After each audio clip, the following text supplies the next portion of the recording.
Here is neuroscientist and Maphabit co-founder, Dr. Stuart Zola. Well, hi, everyone, and thanks for being here with us. We're going to be doing this today live, a little bit different than usual. I'm just going to share my screen here now, and we'll get underway. There we go.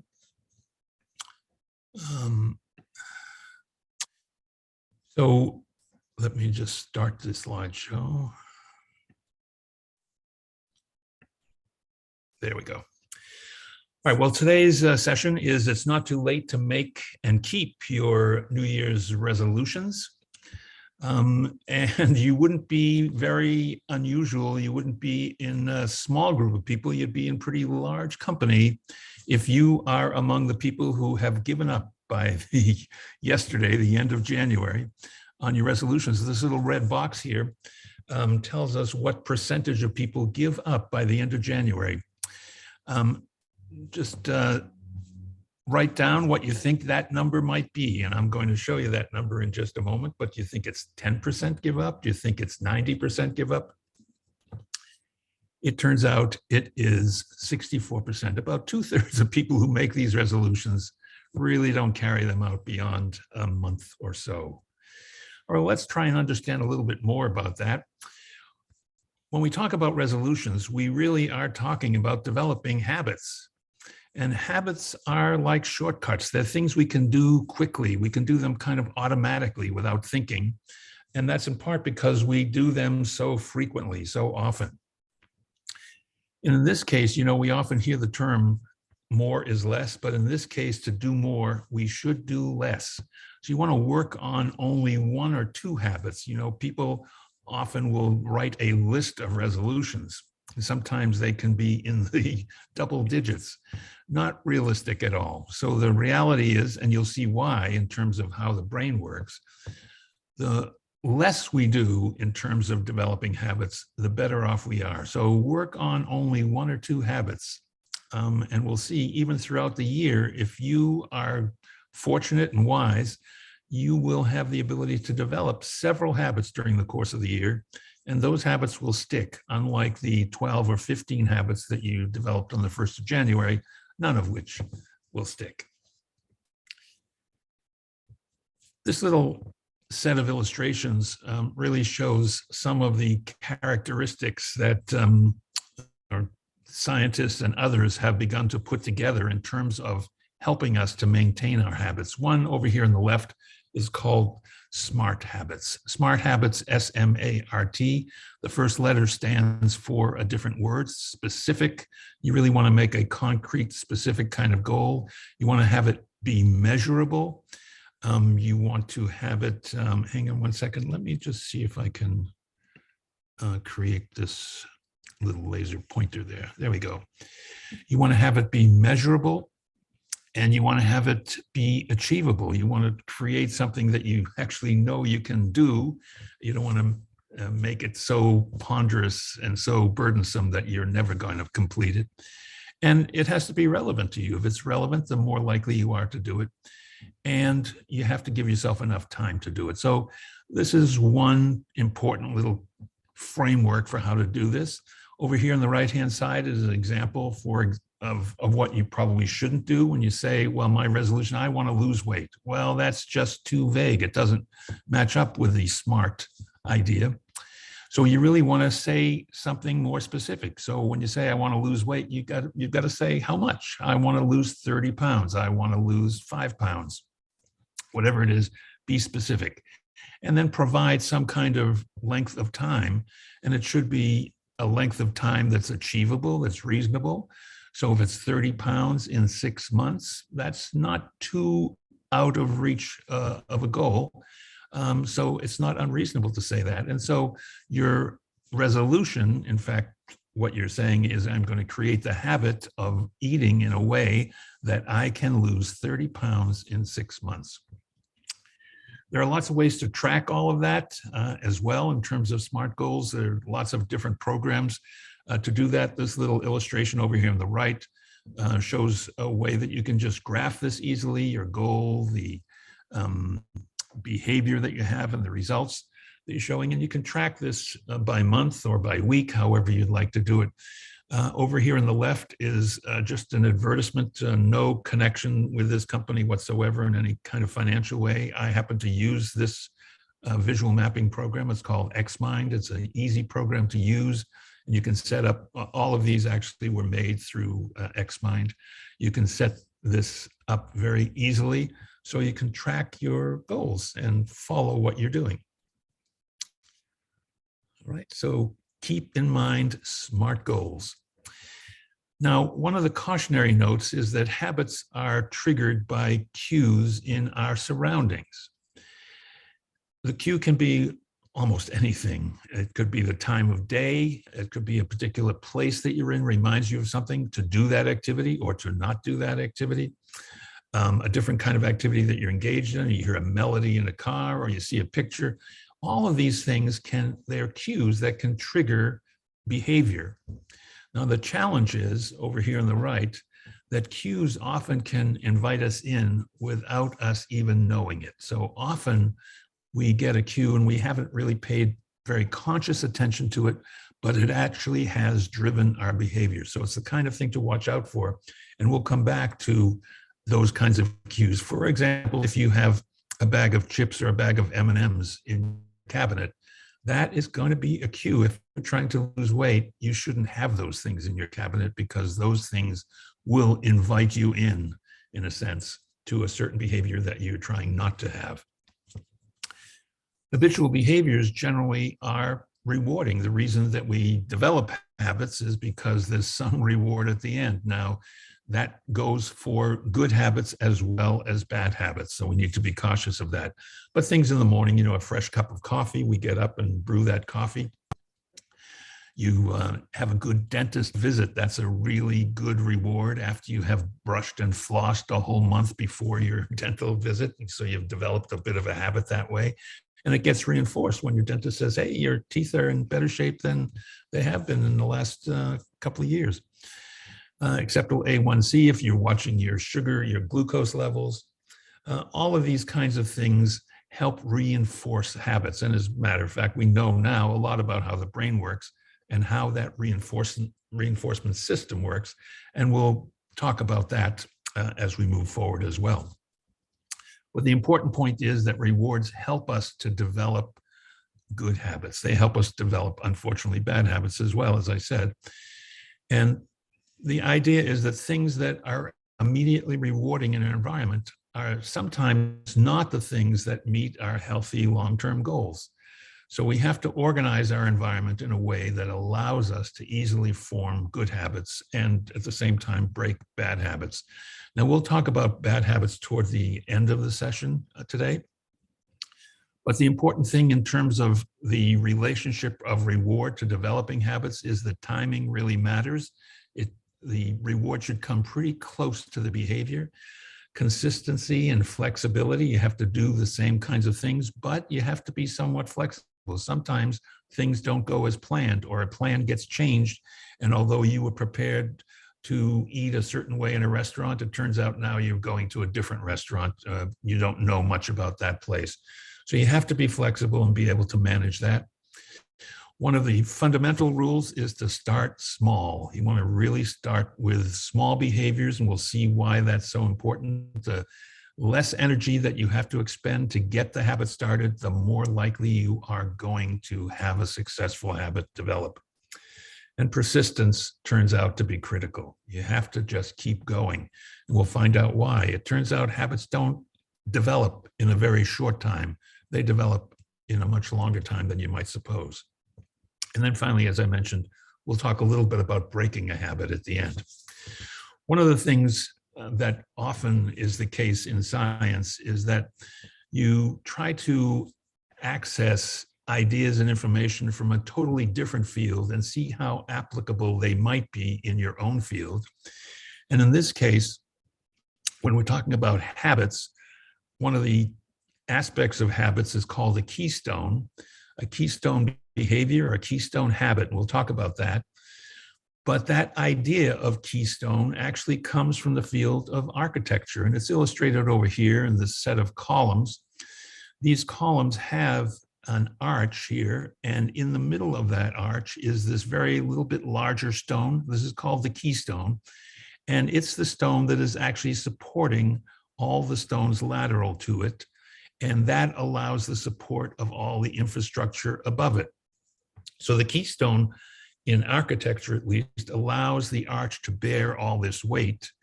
It locks all the stones in place. It helps make sure that those stones are doing what they're supposed to be doing.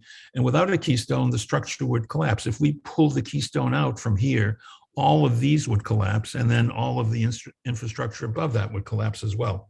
So it's often useful to look at ideas from different realms to search for analogies. And in the case of behavior, in the case of habits, this idea of keystone really turns out to be a keystone idea. What are keystone behaviors? They're simply pivotal behaviors that over time can positively influence other behaviors. Let's look at a possibility here. When we talk about keystone behaviors, the notion is to focus again on one or two priorities that can lead to success. So if you're developing a keystone behavior, that could be, for example, keeping a diet journal, not saying I want to lose weight, but doing a specific goal, remember, and that is keeping a diet journal that you write in either every meal or every day. But keeping that diet journal can become a small win that leads to a positive lifestyle change. Because as these small wins begin to accrue and you feel the reward from those, they spill over to other areas and they create more wins. It's kind of like a domino effect as illustrated in the picture. So if you're keeping a food journal or diet journal, you can also begin often to do some other things that contribute to your welfare. So as you're keeping this journal, you may think, well, I know it's important to walk and to do some other exercises. So you develop a little bit of exercising program and you add that into your journal. And all of those pieces become reinforced. And they all started out with just that one simple idea of just keeping a journal. Why are keystone behaviors so powerful? Because they do that. They lead to habits. The more you reinforce the keystone behavior, the more likely it is to become a habit. They start a chain effect in your life that produces more positive outcomes. Now remember, we have to caution this always, not all keystone behaviors or keystone habits are positive. We have many kinds of behaviors that we do that are fundamental kinds of behaviors and that influence lots of other kinds of behaviors. That's the nature of the keystone. It supports a lot of behaviors.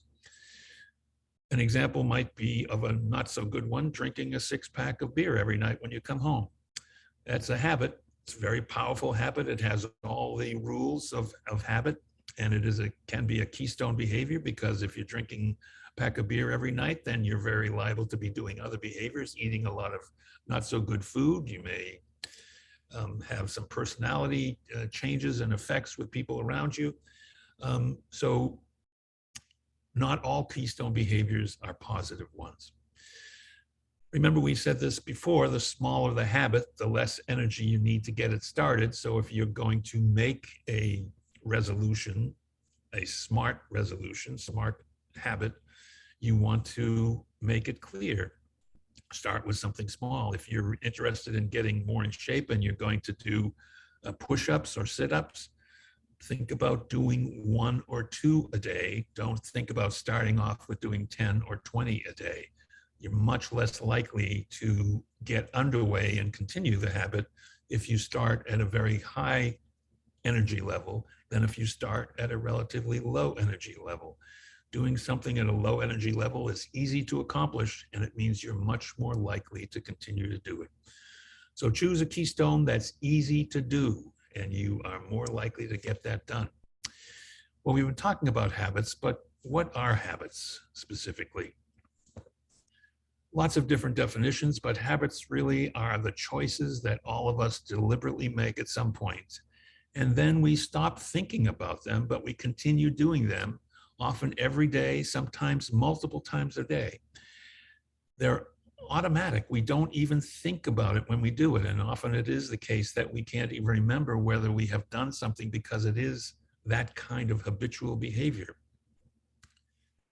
We might ask, how much of habits, how do habits play a role in our daily lives? Are they play a big role, play a small role? How many decisions do you make or activities do you carry out that you don't even think about? You're not really that conscious of. They just become some routine that's really automatic. And if somebody asked you later in the day, how many times did you do that? You might not actually be able to recount how many times you actually did some behavior. Well, here's the question, and the answer is in this little box. What percentage of decisions, for example, that we make every day, should I go left or should I go right? If we're driving, if we're doing some other kinds of behaviors, what percentage of these decisions and activities do you think are managed through habits, not through very conscious determining of things, but really through habit? And the answer in this little blue box is, you can take a guess before I open the box, but there it is. It's about 40%. Almost half of what we do during the day is really based on very automatic behavior, just routines that we have developed over time. And try to think about that yourself as you're thinking about your day and the kinds of activities that you do. How long does it take to develop a habit? We alluded to this earlier. It's not that easy in terms of time to develop a keystone behavior or a keystone habit. Now, there's lots of different views about it. We hear about 10,000 hours, for example, to become expert. That's not just for a habit to become expert at something, but probably not the case for certain things, and certainly not 10,000 hours to develop a habit necessarily. One of the early discussions about habits and how long it takes to develop a habit come from the 1950s.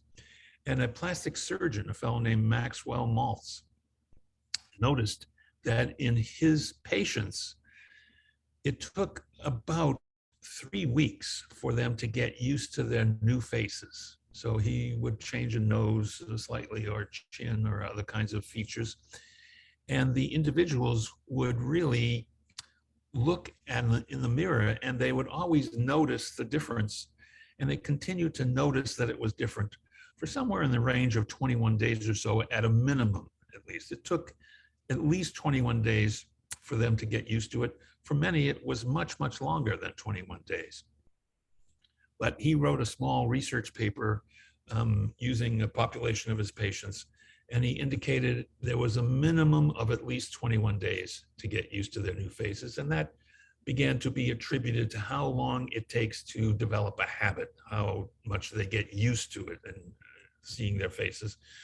So people lost track of the first part of the phrase, that is a minimum of, and over the years, the 21 days became the kind of rule for developing a habit. Well, we know now that that's just not the case. We know that from much better kinds of science that has been done. A fellow named Philip Lally at University College in London has done some fundamental work on habits and a variety of different kinds of habits, whether it's exercise or other kinds of habits related to diet and eating. And he discovered that on average, for a new behavior to really become fairly automatic is not 21 days. And the answer is in this blue box down here. So you know now it's not 3 weeks, but how long do you think it is? It turns out it's a couple of months at least. And 66 days is on average. That means there are some times you can do it less than that. Others takes longer. It just depends on the nature of the behavior that you're trying to develop. But the important point is that you have to be thinking about habits as a long-term affair, not a short-term affair. And remember what we just started the conversation with today. By the end of January, 30 days, people are already giving up their habits because they don't see the habits taking place. They don't see the habits getting locked in. Well, we know now more or less why that's the case, because for habits in general, it takes a couple of months at least for this to happen. So 30 days is not long enough. So don't be discouraged after the end of January if you haven't lost all the weight that you intended, or if things haven't gone as smoothly with your habit as you intended. So how many new habits realistically per year should we be thinking about? Well, just you can do the math. If it's two or 3 months even for a habit to really start taking place, you really can only link maybe 3, maybe 4 kinds of habits, new habits a year. And that's a pretty powerful thing, though. If you can develop 4 good habits or 3 or 4 good habits a year, just think how much better off you are going to be next year. That's the idea to think about. You can't do 20 habits and have them be effective. One of the reasons we know that is because we know a lot about where habits are developed in the brain. Now, we know a lot about where memory is developed as well, and we've talked about that, and we'll talk about that on other of these sessions. And memory is really located here in the temporal lobe in a structure called the hippocampus. This is the part of the brain that is unfortunately damaged early on in Alzheimer's disease and becomes progressively more impaired and more deteriorated in Alzheimer's disease. And accordingly, we have increased memory problems as the disease progresses. But there are other regions of the brain that are unaffected even in Alzheimer's disease. You don't see plaques and tangles of Alzheimer's disease, for example, showing up in this region of the brain. It's called the neostriatum. And don't worry about the names and terminology of this. The principle is simply the understanding that there are some parts of the brain that can be spared even in Alzheimer's disease. So even if you have no good conscious recollection ability anymore, you can still carry out, you can learn and carry out new behaviors because these spared regions of the brain can support those behaviors. These are the regions that support habit, and they appear unaffected in even long-term Alzheimer's disease.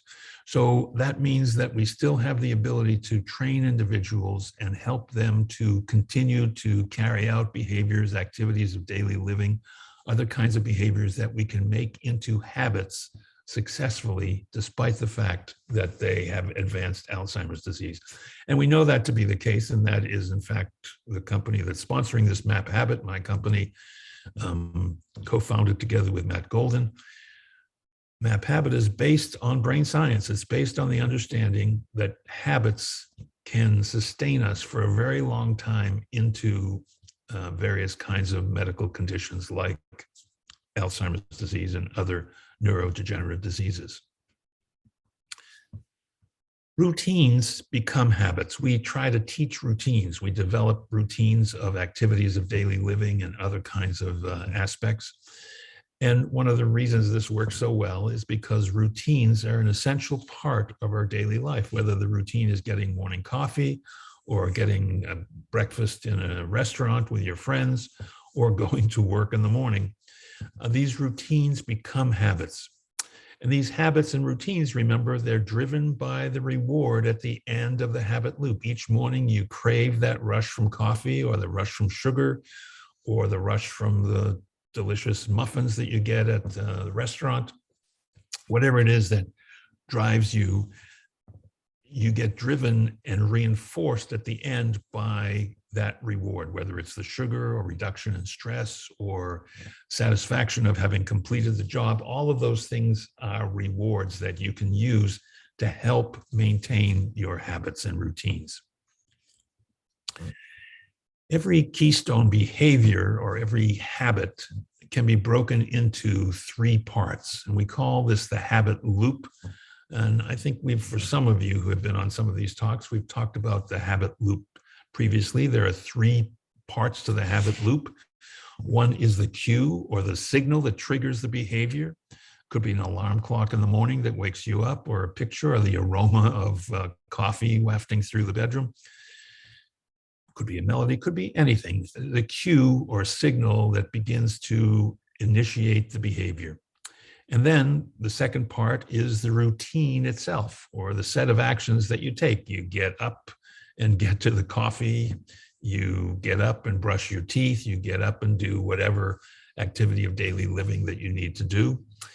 And then the third aspect, and one of the most important, is the reward or the satisfaction of having completed the task. Now, it can be as general as satisfaction, but it's often much more specific, things like sugar or taste or satiation or lots of other kinds of descriptions for the reward. But in the end, the notion is that the cue and the routine get connected to each other more and more as a result of experiencing the reward. And this little illustration on the right-hand side, which is just a cartoon of what we think might be happening in the nervous system, we really don't know quite the dynamic there.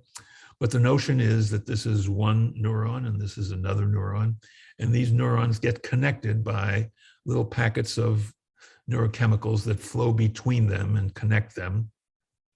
And that experience, that reward that happens when these packets of chemicals begin to connect these neurons, that reinforcement is what brings the cue and the routine closer and closer together in terms of behavior and helps to sustain the behavior. So it's a rough, very rough description of what happens in the nervous system, but the reality is we actually know quite a lot about how habits get developed and why they get developed, using this very simple framework of the cue, the routine, and the reward, the habit loop.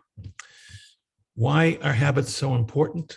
They're important because of a dozen reasons. We won't go into very many, but just to say, they can help ground us in times of stress. And we surely know the stress we've been in for the last more than 2 years now. And think back about the very early days of the pandemic, when we didn't have a vaccine and we didn't have ways yet to try to intervene effectively, and how important habit became. You know, we developed the habit of hand washing, we developed the habit of wearing a mask, and those things truly helped us dramatically. Literally hundreds of thousands of lives were saved by just developing those simple kinds of habits. And so during the time of stress, habits really can help us get through that time of stress. You don't have to think about them, they just become automatic. They often will save us time, and we can successfully complete behaviors even if there is cognitive impairment. So as I mentioned earlier, Maphabit really has a focus on exactly that, on being able to have individuals who have much damaged memory system and can't remember things from a few moments ago. They nevertheless can remember to carry out these routines and behaviors because they're built upon the habit system and not upon the memory system. So we know how habits form in the brain, and we know how to build and break them, and that is the habit loop. That's what this habit loop is all about. There is a golden rule of habit change. If you're trying to change a behavior, if you're trying to break a habit or change the behavior, the golden rule is you don't change the cue and you don't change the reward. What you have to change is the routine. You have to change the behavior. So programs like Alcoholics Anonymous, for example. Alcoholics Anonymous, that program is successful because rather than relieving stress at the bar, so ordinarily the individual would either see a beer or smell a beer or see a picture of a beer and begin to start drinking. That's the behavior. This is the cue. This is the routine. And the reward is the effect of having now all this alcohol on board. Now, there's a lot of different ways to describe what that reward truly is, and it is experienced in different ways. But in principle, what happens is that there's a reduction in stress afterwards, because here the cue generates a need to have the drink, and that generates stress. I have to get that drink. I have to figure out how to get that drink. I have to trick this person into giving me some mouthwash. I have to trick this person into giving me $5 so I can get to the bar. All kinds of behaviors that get triggered from the cue in an alcoholic individual. And the reward is getting the alcohol, but it's not just getting the alcohol, it's the reduction in the stress, in the drive to get the alcohol. So that reduction in stress really is the foundational aspect in this particular habit loop. So programs like Alcoholics Anonymous are successful because rather than relieving the stress at the bar, so the individual would have the cue and go to the bar in order to get the reward, participants instead in Alcoholics Anonymous relieve their stress by attending the meetings. And they vent and commiserate with each other, and that is rewarding, sufficient to block the going to the bar routine, but instead going to the AA meeting routine. So you can use that reward, same cue, change behavior. And that's the golden rule. Do not change the cue or the reward, change the routine, change the behavior. We'll see a couple of other examples of that as we come to the end of this. 3 helpful tips. 1, as we talked about, don't make resolutions, but instead create habits. You can try to add some kind of catalyst to lower the activation energy to develop the habit. So one thing is, for example, if you're deciding that you are going to walk half a mile a day, you're going to start with walking a half a mile a day or walking for 10 minutes a day. Well, in the morning, put your walking shoes right there next to your bed or in front of your door so that you don't have to go looking for them. They are there and you're ready to go. So this is the idea of adding a catalyst, adding something that will help reinforce you to get on the road to do that behavior or do that activity. So an easy hint for how to enhance the likelihood of doing what you're supposed to be doing. Another kind of rule, which is a little bit in the opposite direction, is called the 20-second rule. And that is, you want to place impediments around that will prevent you from doing that habit that you're trying to break a habit in this case, and so will prevent you from doing that habit. So if you come home at night, for example, and the first thing you do is just get your TV controller and click on the TV, and you settle down and you don't get some work done that you're supposed to do. You don't do some of the other kinds of things. You feel like, well, maybe I won't go and exercise now because I'm really relaxed and comfortable here. So the notion is, how can you disrupt that habit? And the answer is to develop what's called the 20-second rule. And that is, create the environment in such a way that when you get home, you cannot do that behavior right away unless you carry out some other kind of behavior that's going to take some time and give you a little bit of breathing space to think about what you are doing. So for example, you could take the batteries when you leave in the morning, take the batteries out of your changer for the TV and put them somewhere else, put them in the freezer, for example. So when you come home and you pick up the changer, it's not going to function. And you have to go and get the batteries out of the freezer, put the batteries in, etc. Takes another 20 minutes, 20 seconds rather, or 30 seconds more, but it gives you a little bit of time to think, well, maybe I should walk instead. Maybe I should do this, or maybe I should start preparing dinner or something else. So there are 2 ways to look at it. One is to create your environment that enhances the idea of you carrying out the habit. And if you're trying to break a habit, create an environment that reduces the possibility of your carrying out the habit. Number, you want to change the behavior. Now, habits have a built-in challenge to them. It's easy to create a habit. At least it's easy to make a resolution to create a habit. And one of the things that's important is timing. People are much more likely to start in some kind of fresh start date. So if you're about to move, or if you're about to get a new car, or if you're about to get a new job, well, this is the time, at the same time, to try to start a behavior, some new habit. It often is birthdays or holidays or ordinary Mondays. You can create whatever kind of anniversary you think is a good one to start. But changing habits means disrupting your routine. And if you're already in the midst of a routine being disrupted, having a new job, having a new house, new relationship, then this could be exactly the right time to add a habit in there, not add 6 habits or 12 habits, but add a habit in there that you have the opportunity now to add. Remember, though, a fresh start alone is not sufficient. It requires motivation and your intent and all of the smart things that we talked about early on. The other challenge in terms of habits is that many desirable behaviors don't have immediate rewards. So, for example, working out at the gym, that's a desirable behavior, but what can be the reward? In the end, you're kind of sweaty and not such a very positive thing. There is the satisfaction of having been able to lift a certain weight or something like that. And so that can be satisfying. But in order to get you to the gym, you have to have some way of getting a motivation and a reward as well. And so one of the clever kinds of things, for example, is to think about what is reinforcing, what is rewarding. We know something about the dopamine system in the brain.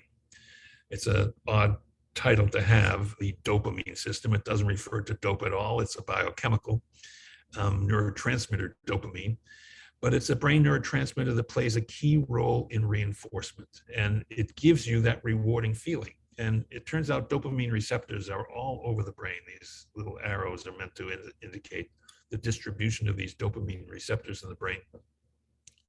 And so you can get reward in a whole bunch of different kinds of systems, in the visual system, in the auditory system, and the sensory systems.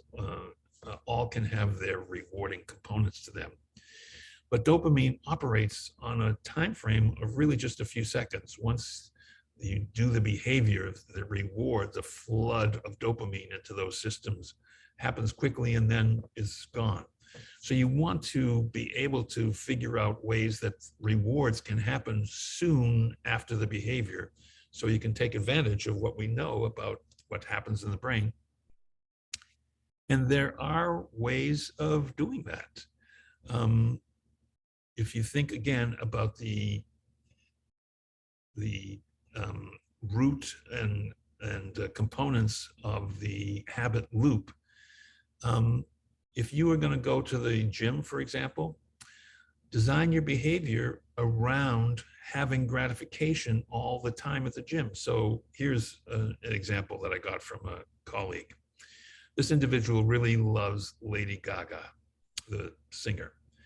And so she only listens while she's at the gym. She actually doesn't allow herself to listen to Lady Gaga at home or anywhere else, but only at the gym.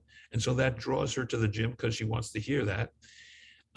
And she only gets to hear it while she's exercising. So while she's exercising, she is getting that dopamine immediate reinforcement from hearing her favorite Lady Gaga. So there are those kinds of strategies that you can think about and begin to set up, knowing what we know about the brain. How do we do the routine, the behavior that gives us the reward and gives it to us fairly immediately when we're doing the behavior? We don't have to wait for another week or something to experience the reward of having worked out, although we get that kind of reward as well, because you do see your muscles changing over time, you do feel better and other things. But to get some immediate reward, you can actually set up your environment so even that happens and helps to reinforce this whole habit loop. All right. All right, one of the things to do is just, as we're ending this, is to be consistent, but don't be rigid. This comes from a very recent study that was done that asked the question, do stricter guidelines build stronger habits? So this was carried out at a very large industrial company, and they divided their workers into 2 groups. They were trying to have them become healthier, and so they had developed a small, short workout, this 22-minute workout for their employees. And they provided them reinforcement for doing it. They provided them monetary if they completed it over various months, and etc. But this was a long-term study that went on for almost a full year, 40 weeks. And here was the experiment. Group one worked out the same hour every day. The requirement for them was it has to be at 9 o'clock. Each individual had a different time possibly, but it had to be that same time every day. 9 o'clock, that's when I work out. Nothing else gets done until I do my 22 minutes there. For group two, they could work out anytime during the day. They had to do the same 22-minute workout, but it could be in the afternoon sometimes it could be in the morning, it could be a different time every day. It could be much more flexible. And the question is, if it's more flexible, does that mean you're less likely to carry it out because you don't do it in the morning and then the afternoon comes and then too many things are in the way and then you decide, well, I haven't got time for that now either. So maybe working out at the same time every hour of the day, each day at the same hour, maybe that's going to hold habits to a stronger effect. And so this study went on for 40 weeks, as I said, and I'm going to ask you the question. I won't be able to hear your answer, but just think about what your answer is. Which group at the end of 40 weeks was exercising more, was continuing to exercise and then actually doing even more exercise? And why do you think that was? The answer was that the workout group 2 that could work out any hour of the day was much more successful in the end than the rigid group of absolutely, I have to do my exercise every day at 9 o'clock. Why? Because they could plan their day out and they could be flexible. And that's the challenge for doing habits, although they are routines and things we like to repeat. You have to be able to be flexible about it because sometimes some things will get in the way and you don't want to just give up the habit. So you have to be able to figure out plan B. So when you're doing habits, you always want to have a plan B available because sometimes things just aren't going to work out the way they should. We talked about this already. A new habit needs to start small. Do whatever you can to remove friction from your desired goal. And we talk about friction, we're just really talking about what I mentioned earlier. If you have a bag of chips or a bag of M&Ms and you like chips and M&Ms, don't be keeping those around in your cabinet because you're going to open your cabinet and you're going to see those, and that is going to trigger a whole part of that loop that you don't want triggered. So remove friction, remove things that slow down the wheels moving along the tracks of habit. An important point. So start small, remove friction. Finally, let's just talk about this before we end up with breaking a habit. These are 6 mistakes to avoid. These are things to not do. Don't set too many goals. Don't aim too high or don't aim too low. You say 1 sit-up or push-up, that's fairly low. For some people, that is a challenge in its own right. So you kind of have to know yourself. Maybe 5 push-ups is okay to start with, but you don't want to start with 25 push-ups is the idea. So don't aim too high, but don't aim too low.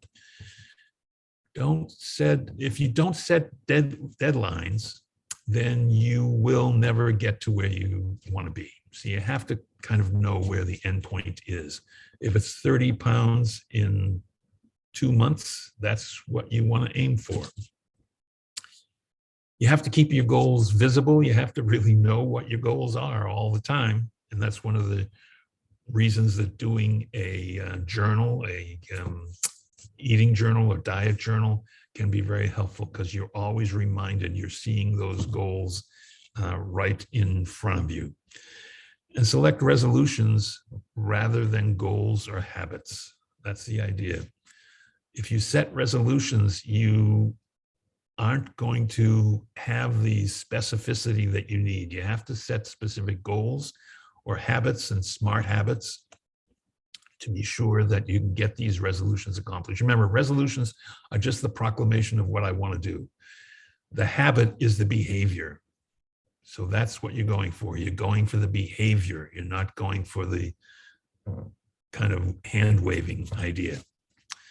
And then not creating contingency plans is also a bad idea. You want to always have a plan B, always have a flexibility that you can accomplish what you need to accomplish, even if it means, well, okay, I didn't work out today. That means I'll work out tomorrow, perhaps more times, or I'll walk further tomorrow because I didn't get to walk today, right?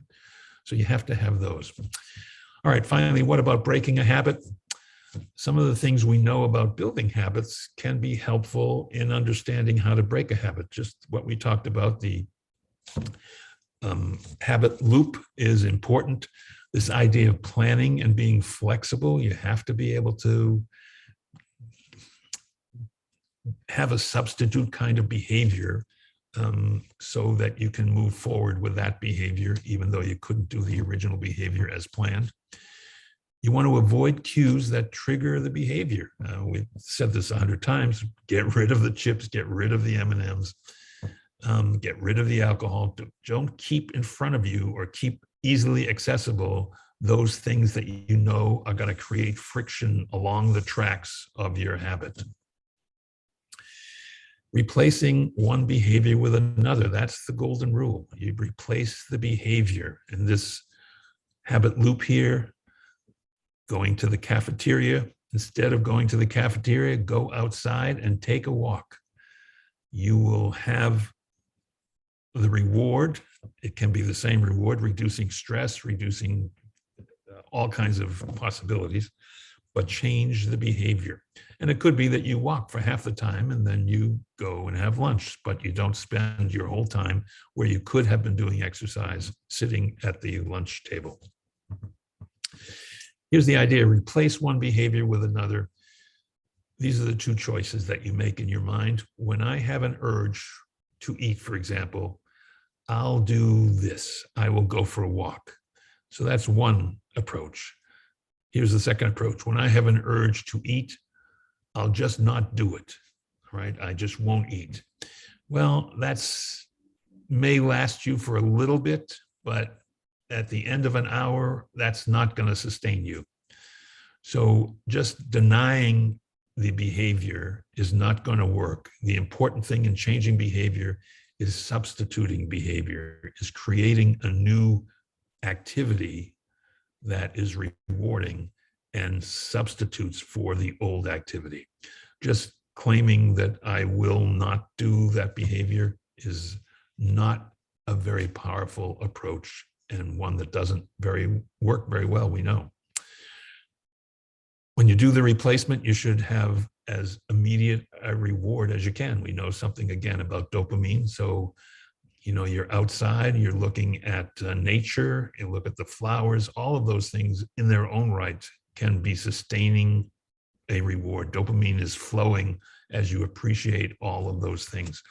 So breaking a habit really depends on knowing this habit loop, how to modify it. And many of the things we have talked about today are just exactly the right things to break a habit as well as develop a habit. 5 things to help you keep your resolutions by developing habits. One is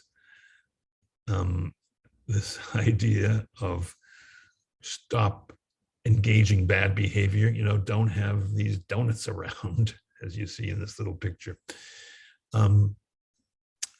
The habit loop is the key. So shrink the routine. You can start small, find the right cue, get carrots in your refrigerator, not donuts in your refrigerator. Make it rewarding, the sooner the better. Reduce the noise, eliminate the friction, eliminate donuts, eliminate the chips and everything else. And then fiddle with the gears. You got to keep adjusting things as you need. So you have to be flexible about this. There's not going to be one thing that works for you perfectly all the time. And in fact, it's often good to modify the nature of the reward as well as modifying the routine. Both of these things can help you. The golden rule is you have to change the routine, but you can also change some aspects of the reward. Sometimes very concrete rewards, like getting a new car. You know, I'm going to lose 100 pounds during the course of a year. And at the end of that, I'm going to get this car. Well, you'll already have lots of rewards going on by feeling so much better, by having good medical reports and other kinds of things. So you get lots of sustaining rewards. But then there's the endpoint reward, and that can be that new car that's reinforcing in itself. So the idea is fiddle with the gears a bit and keep adjusting things as you need to make that work. We're going to stop at this point. Just remind you, this is brought to you by Maphabit, a company that is focused on the ability to help individuals who have cognitive impairments and changes. It could be developmental changes. It could be changes related to aging, aspects associated with other neurologic conditions. Lots of applications that Maphabit has become successful in. So this is the site. If you're interested in, just get on the site and we'll be glad to contact with you and connect with you and talk with you as well. So I'm going to stop here now and turn it back to the moderator possibly, which may still be me. Let me just get off of this. Okay, I'm back here. Okay, good. Great job, Dr. Zola, as always. And right now, our Q&A is open for any questions you might have. I have a friend who's so into the NFL that he calls it his Super Bowl resolutions, because he knows he's going to do all the wrong things right up until or through the Super Bowl. So got it. and some people used Fat Tuesday, I guess, as their jumping off point. Right. Although Mardi Gras, we've not been able to celebrate that in a long time. Yes, we're all facing those same kinds of we have fewer rewards that we can utilize as effectively as we used to because of COVID at this time. All so right, we're develop and invent new kinds of approaches. We're going to try something new here. We have a hand up, and we're going to see if Charlotte and Jerry have a question. Charlotte and Jerry, do you have a question?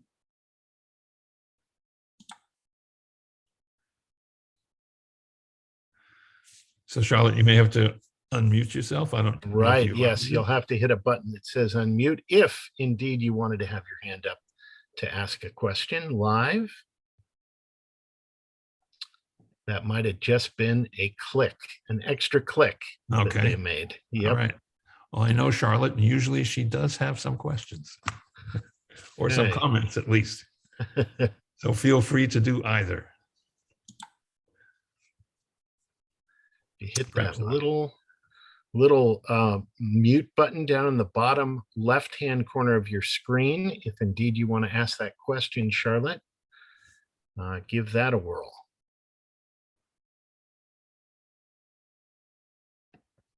Okay, maybe not. All right. All right. Well, all right, we're closing in on the hour at any rate. So, yep. And it is not too late. I appreciate that sentiment right there. We were just talking about going on a walk today, and we need to make that a habit again. That's where I'm about to do the same thing. Excellent. All right, so let's see here. I think we're all set. Anybody else have any? All right, last shot, anybody? All right. Otherwise, I'll see you out walking. Excellent. All right. We're going to go ahead Thanks, and end the everybody. webinar.